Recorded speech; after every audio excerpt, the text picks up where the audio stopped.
Buenas noches. Hoy en A Solas con estamos con Eduardo Alarcón, licenciado en Derecho y antiguo concejal en el Ayuntamiento de Estepona. Eduardo, buenas noches. Hola, buenas noches, Santiago. Bueno, ¿dónde nace Eduardo?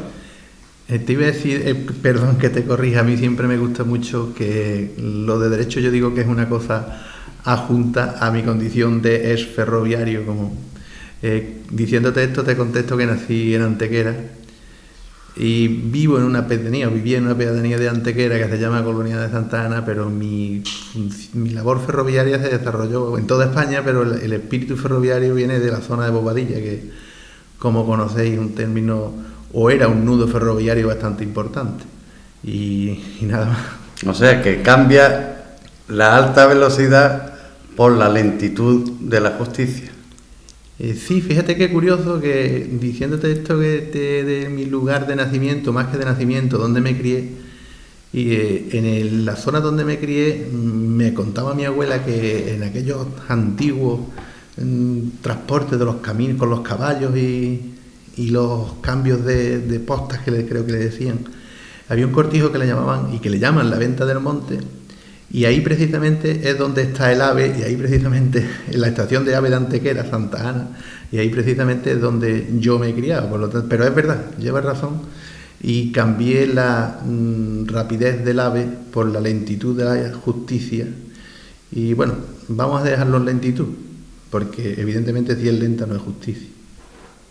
¿Y qué te parece, Eduardo, de que los distintos partidos políticos que están en el poder, tanto en el poder como en la oposición, ninguno habla de fomentar esa agilización, ¿no? El otro día escuchaba yo unas declaraciones del ministro de Justicia en la que decía, bueno, que encontrar diputados dispuestos a dar la cara que en la gestión privada ganaban más.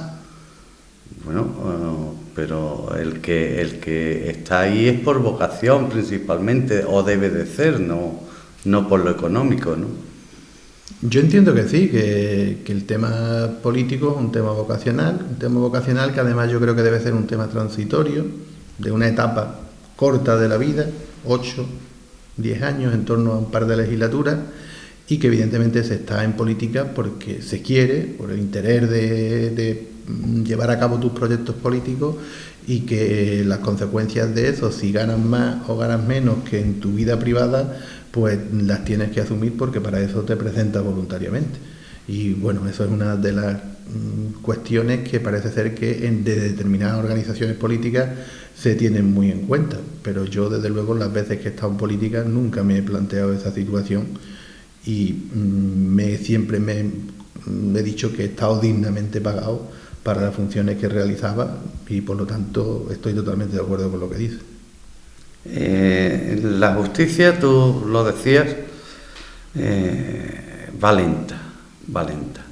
Y esa lentitud hace que, como tú bien decías, ya no sea justicia, porque claro, cuando hay un imputado que a lo mejor es inocente y se tira con el lastre 6, 7, 8, 10 años, cuando a lo mejor esa persona llega al juicio y sale a suelta de todos los cargos, ¿no? O al contrario, se demora, si es culpable, hay una dilatación ahí de tiempo en el que ya cuando viene a salir eso, bueno... Sí, efectivamente, tú lo has dicho y lo has dicho con bastante acierto, pero yo te digo desde mi punto de vista que, como todos sabéis, mi ejercicio en el derecho se ha centrado en el tema laboral. Te lo decía porque eso que tú has comentado, que es el tema penal, efectivamente es así.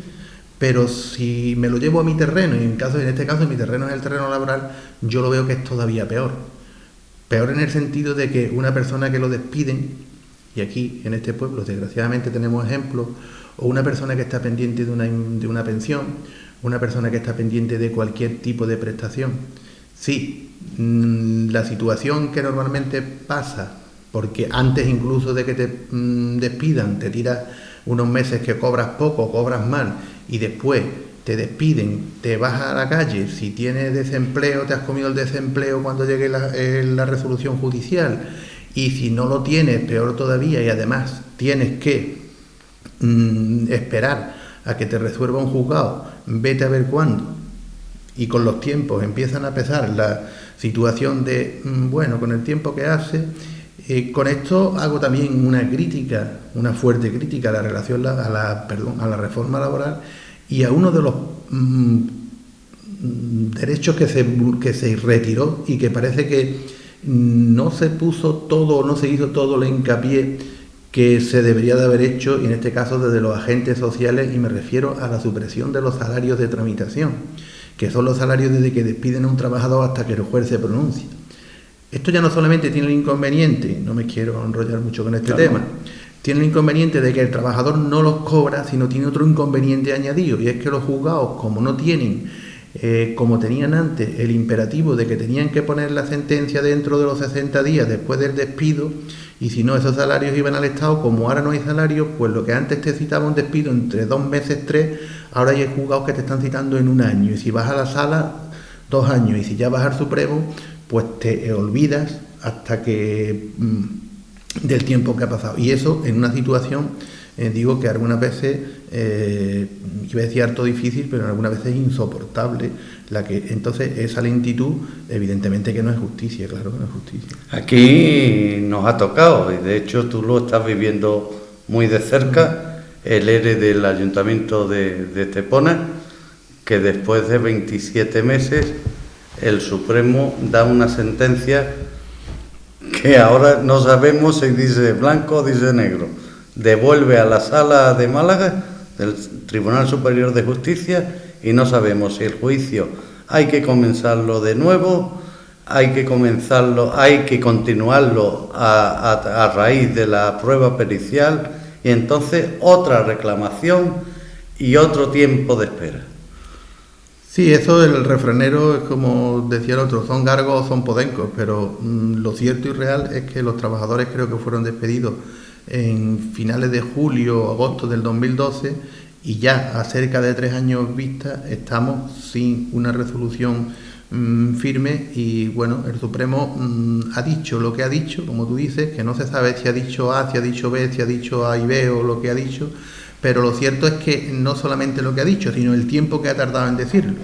Porque efectivamente eso que ha dicho lo podría haber dicho el Supremo pues perfectamente en febrero o marzo del año pasado, del 2013, febrero-marzo del 2013, y fíjate que ha tardado casi 2 años. Por lo tanto, está claro que la situación que aquí conocemos en general del grupo de trabajadores que hablamos del ayuntamiento con ese despido colectivo, pero ese es uno más del grupo o de los gran grupos de despidos colectivos que se están dando, y de hecho ahora parece ser que hay uno reciente anunciado en algunos de los hoteles, en una cadena hotelera de aquí cerca de la costa. Cerca, sí, hoteles playa. Exactamente, es uno de los más de los despidos, y lo cierto y real es que, como yo decía, la cola de la Avenida Andalucía y del INEM cada día está más incrementada, y sobre eso no se hace o no se dice nada, y yo entiendo que ese es uno de los problemas principales de Estepona y de España en general. En tu etapa de concejal aquí en el Ayuntamiento de Estepona, ¿fueron 2 legislaturas estuviste? Fueron 2 legislaturas, pero la primera no fue completa, la primera fue mitad, más o menos. Desde abril del 2005 a mayo del 2011. ¿Y qué fue tu responsabilidad dentro del ayuntamiento? Hombre, en la primera legislatura estaba como concejal de la oposición, y mi responsabilidad como concejal de la oposición fue controlar o intentar controlar, como es normal, la oposición y el gobierno. Es verdad que en esa etapa hubo una negociación importante que fue precisamente el inicio de lo que todos queríamos, que era la subrogación de los trabajadores de las empresas municipales en el ayuntamiento, que después no se llevó a cabo por las circunstancias que conocemos, pero por lo menos ese fue el germen donde nació esa subrogación. Y lo cierto y real es que, bueno, la intención de aquella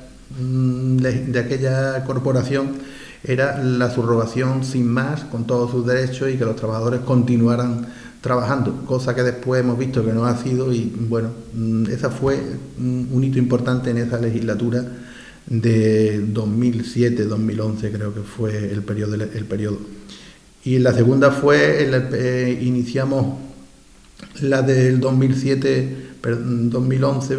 la primera fue la anterior, iniciamos la del 2007-2011 y entramos a formar parte del gobierno municipal, formado por el Partido Socialista, el Partido Andalucista e Izquierda Unida. Asumimos la responsabilidad de la vivienda en el equipo de gobierno, y a raíz de la operación la operación Astapa, la denominada operación Astapa, seguimos en el gobierno, un gobierno en minoría, con la responsabilidad de vivienda e infraestructuras, y los últimos meses la responsabilidad de medio ambiente. Las últimas viviendas que se entregaron por parte del Ayuntamiento de Estepona se entregó siendo tú concejal de infraestructura. Sí, todas las viviendas que yo recuerdo últimamente en el Ayuntamiento de Estepona de VPO son viviendas que se hicieron o se finalizaron una y se iniciaron y acabaron otras en la época de Izquierda Unida. Efectivamente, las últimas que se entregaron fueron las viviendas de La Lobilla y las viviendas de Cancelada. ¿Y desde entonces no se han hecho más viviendas sociales? No se han hecho más viviendas, y además desde Izquierda Unida dejamos varios proyectos y varias zonas previstas como terreno municipal para hacer viviendas, y no sé si se ha continuado con ese proyecto o no se ha continuado, pero desde luego que se dejaron lo menos las parcelas y el estudio y el proyecto de un buen número de viviendas de VPO. ¿Qué piensas tú, Eduardo, de en los tiempos que estamos, que tengamos un ayuntamiento que no tiene delegación, una delegación exclusivamente para asuntos sociales, ¿no?, con la que está cayendo? Pues yo entiendo que no solamente debería haber una delegación de asuntos sociales específica, que ya tiene con eso trabajo suficiente, sino que precisamente lo que es el tema del PAN, trabajo y techo, la delegación de asuntos sociales junto con vivienda, aunque el nombre que le den o que se le podía haber dado era el que quisiera, se quisiera, pero la verdad es que no solamente es necesaria la delegación, sino es necesaria la plena dedicación a esa delegación o a ese concreto sector que es el tema social. Y dotarla, ¿no? Es que si no dotas una delegación y no le das un trabajo y como tú dices, una dotación, bueno, tenerla para tener un nombre, la verdad es que no sirve. Fíjate que en estos últimos años, pues bueno, tanto instituciones privadas, tanto como es Cruz Roja, como es Cáritas, como es el Comedor Social, como son otras muchas que hay, pues son las que realmente están sacando las castañas del fuego en estos tiempos de crisis, ¿no? Mientras que el ayuntamiento, que debería ser el más cercano al ciudadano que lo está pasando mal, pues vuelve la cara para otro lado. Sí, yo comparto esa situación. De hecho, nosotros, la última corporación antes de cesar en el ejercicio del gobierno, precisamente dejamos en marcha lo que era el comedor social, un comedor que se hizo en un tiempo récord, con toda la colaboración de todo el ayuntamiento y todo el pueblo de Estepona, y porque parece ya que ya se preveía que el tema de la crisis no iba a ser un tema de, bueno, la crisis pasa, llega hoy o pasa en un tiempo, sino que iba a ser y es una crisis profunda. Y de hecho, evidentemente, yo creo que el ayuntamiento, que es la administración cercana al ciudadano, la más cercana, tiene que suplir o por lo menos dar ese servicio, colaborar con esas entidades que ha citado. También es cierto y hay que decir que el ayuntamiento tiene que recibir o debe recibir el apoyo de las administraciones superiores, en este caso la Junta y el propio Estado, que todo no debe de caer sobre el ayuntamiento o recaer sobre el ayuntamiento, pero sí dar ese servicio imprescindible y necesario al ciudadano. Uno de los proyectos, y hablando de lo que te decía, que al final no se llevó a cabo, precisamente era la construcción de un albergue por parte del Instituto de la Vivienda, que estaba también proyectado, el terreno reservado, precisamente para eso, para acoger a personas que en su día no pudieran por lo menos tener un techo para provisionalmente pasar los días que se suelen presentar y nadie sabemos cuándo ni a quién nos puede llegar ese tiempo. Sí, ese albergue, bueno, yo cuando me vine a Estepona, en Ronda, estuve 20 años luchando por eso desde una institución como es Cáritas y no pudimos conseguirlo, ¿no?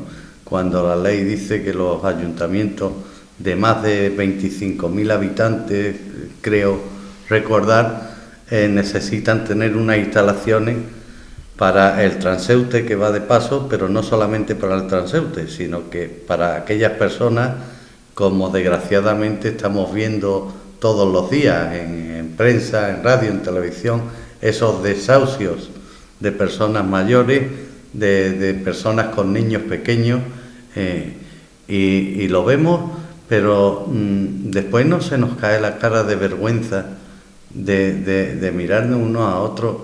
Y si la ley dice eso, que debe de haber un albergue en cada población, ¿por qué estas cosas se echan en el olvido, no se cumplen? Pasamos de ellas literalmente, ¿no? Y nos emociona mucho y nos encoge el corazón el momento de las noticias, pero luego no apoyamos a las instituciones y a colectivos que se dedican a eso, a los desahucios. Los mismos, hay partidos políticos que también se dedican a eso y hacen una labor social soterrada, pero no ponemos, esta sociedad tendrá que cambiar en algo, ¿no, Eduardo? Yo entiendo que sí, que debe de cambiar, y de hecho parece que últimamente están surgiendo determinados movimientos, ya no solo movimientos políticos, partidos políticos, sino determinados movimientos sociales. Ahí está lo que tú has citado, la propia plataforma antidesahucio, porque es verdad que, bueno, yo creo que la situación de la crisis cuando se anunciaba nos ha pasado como aquello de que viene el lobo, que nos parecía que nunca iba a venir. Y ha venido el lobo y quizás nos ha pillado un poco descuidados, pero es verdad que tampoco hemos sabido reaccionar, y es porque yo creo que la propia administración, y en este caso meto toda la administración en general, no se dota o no se ha dotado de esos servicios necesarios e imprescindibles para cuando surjan estas situaciones.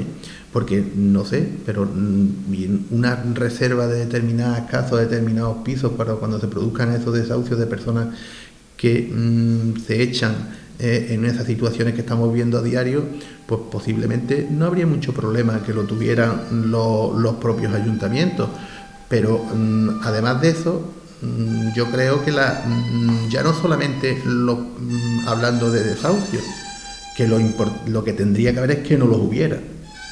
Una ley como parece ser que ha hecho Grecia, y es que lo primero que ha hecho ha sido prohibir o suprimir los despachos de primera vivienda. Con eso evidentemente se adelantaría mucho, porque bueno, la situación social, como tú dices, es verdad que es difícil, y además creo que en una capa de la sociedad que parecía que nunca iba a llegar, o caía esa capa, nunca iba a llegar el tema de la situación económica que sufrimos, y la prueba de ello está en los propios comedores sociales. ¿Y cómo ves tú que vives día a día en los juzgados, en las salas? ¿Cómo ves tú la disposición de los jueces ante estos problemas tan caóticos y tan gordos, ¿no? ¿Tú crees que ellos empatizan con esas cientos de familias que están siendo desahuciadas, o ellos se ciñen a lo que dice la ley? Hombre, yo veo lo que tú acabas de decir. Los jueces, ¿verdad? Y esto está muy dicho y muy reiterado. Los jueces que tienen que cumplir la ley se ciñen a lo que dice la ley porque la propia ley le obliga a. Eso es cierto. Pero, por ejemplo, con el tema de los desahucios, el tema cuando llega a la Unión Europea llega porque un juez, creo recordar, de Barcelona, se le enciende el chip ese que tú decías y dice, bueno, algo habrá aquí más, y plantea al Tribunal Europeo que le diga si la ley española es o no acorde con la norma europea.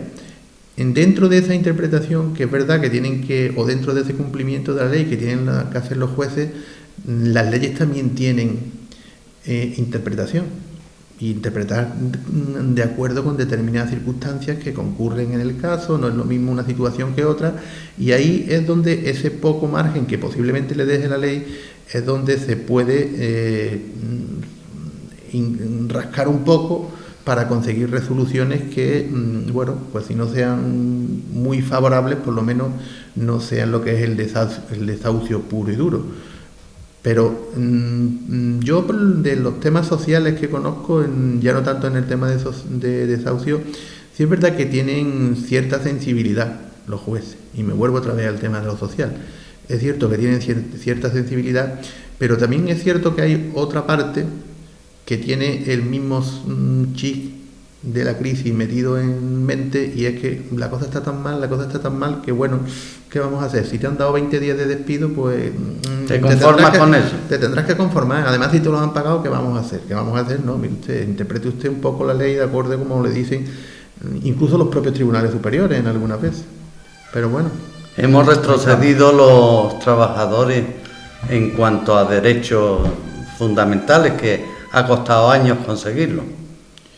Yo entiendo que sí. En general, en cuanto a derechos, se ha dado un paso atrás. Yo no me atrevería a decir, no me atrevería a ponerte años atrás, pero es verdad que se ha retrocedido bastante en derechos laborales en general, porque no solamente enseguida que nos dicen esto, vamos al tema de que se han despedido, que no hay trabajo, que no hay paro, pero no vamos al más allá.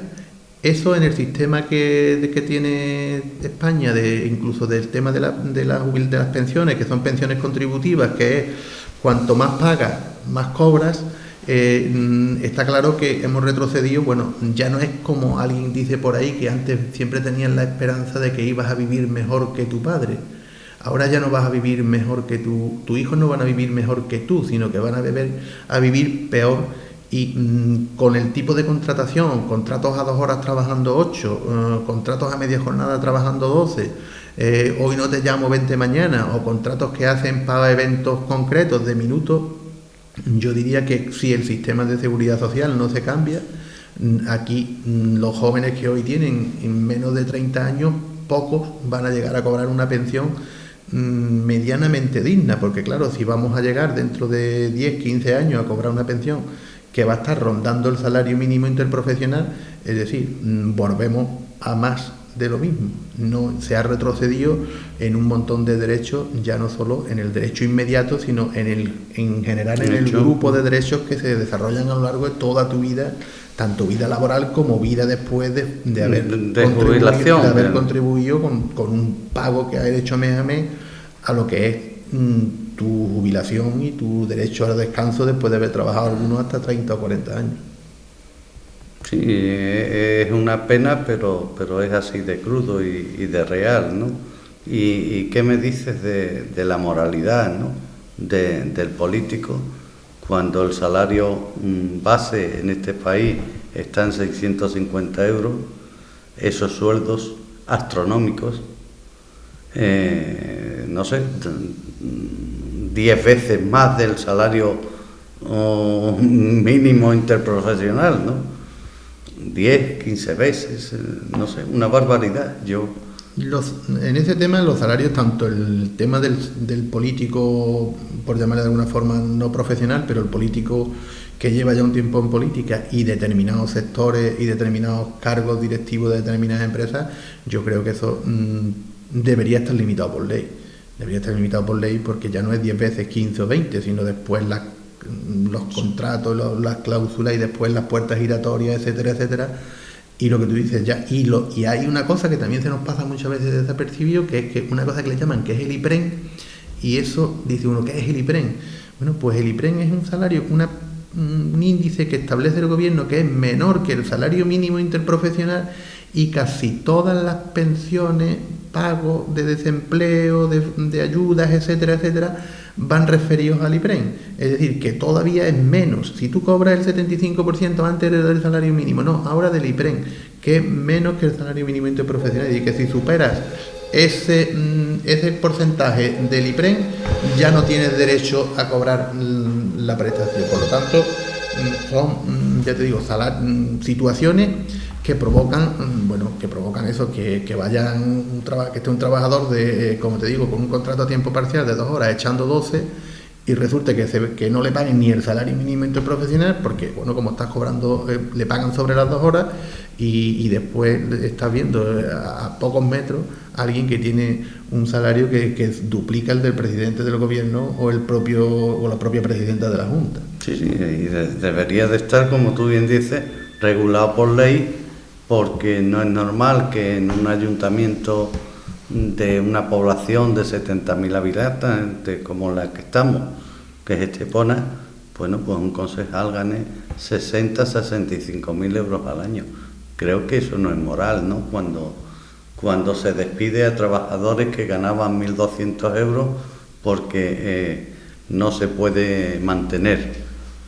Sí, eso está claro. Hay una diferencia abismal entre alguien que está ejerciendo una representación política, que bueno, tiene que tener un sueldo digno, claro, que nadie lo discute, pero lo que no es digno es despedir a un grupo de trabajadores o a un grupo de familias, porque esos no dejan de ser casas de familia, claro, una familia completa, que ya con el salario, como tú dices, de 1.200 euros, se las ve o se las desea para llegar a fin de mes y se les despide precisamente por causa económica.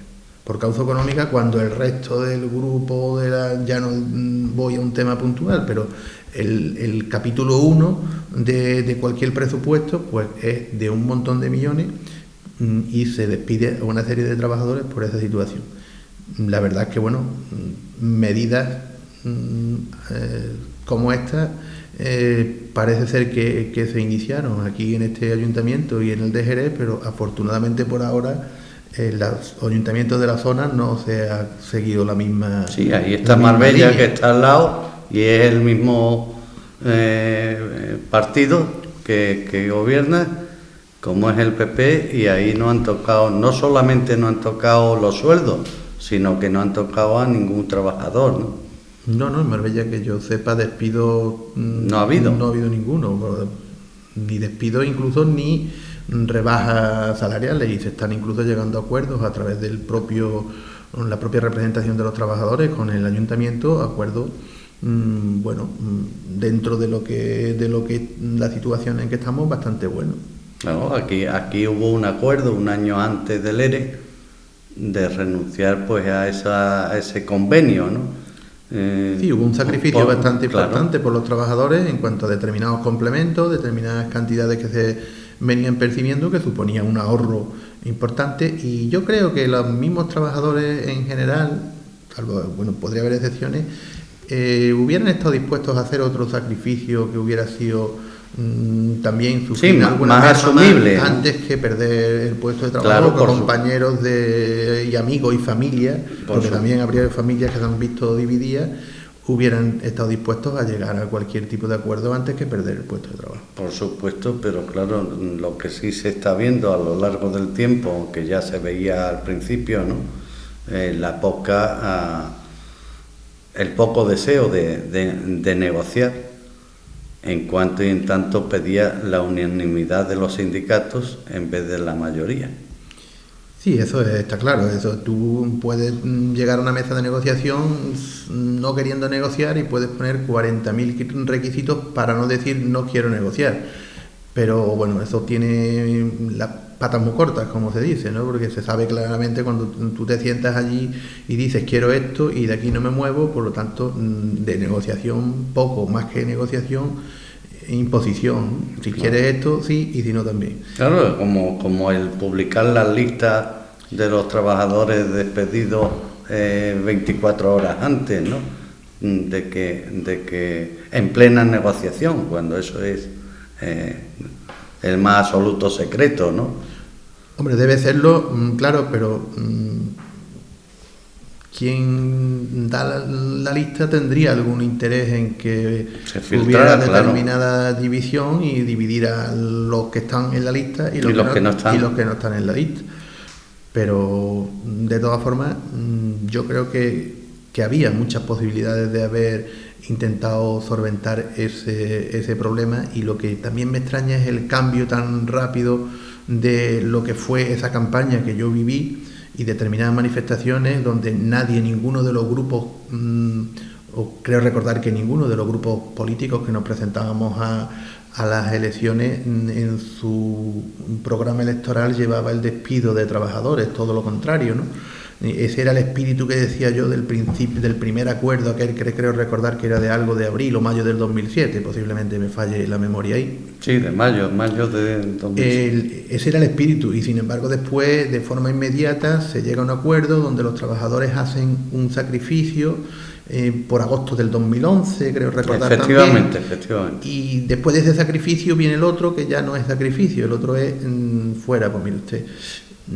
Yo entiendo desde mi punto de vista que lo menos en el grupo político en el que yo me presenté no iba esa idea ni por lo más lejano de despedir a ningún trabajador, y seguro que hubiéramos arreglado la situación con la colaboración y con el sacrificio de todos los trabajadores del ayuntamiento.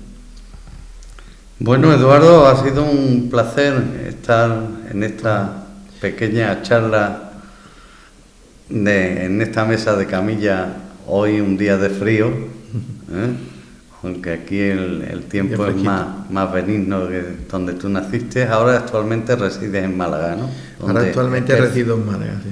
El trabajo me lleva a estar allí porque los juzgados están allí, ojalá hubiera aquí y no se tendrían que desplazar los compañeros de aquí y yo estaría aquí. Y solamente eso, agradecerte la invitación y darle un fraternal saludo a todo el pueblo de Estepona, y muchas gracias otra vez por la invitación. Pues nada, las gracias a ti, buenas noches, y que nos sigamos viendo, pero que no sea por cuestiones de tribunales. Que sean en tiempos mejores, ¿verdad? Exactamente. Nada, pues gracias otra vez. Bueno, señoras y señores, muchas gracias por la atención prestada, buenas noches, y mañana de nuevo estaremos con todos ustedes.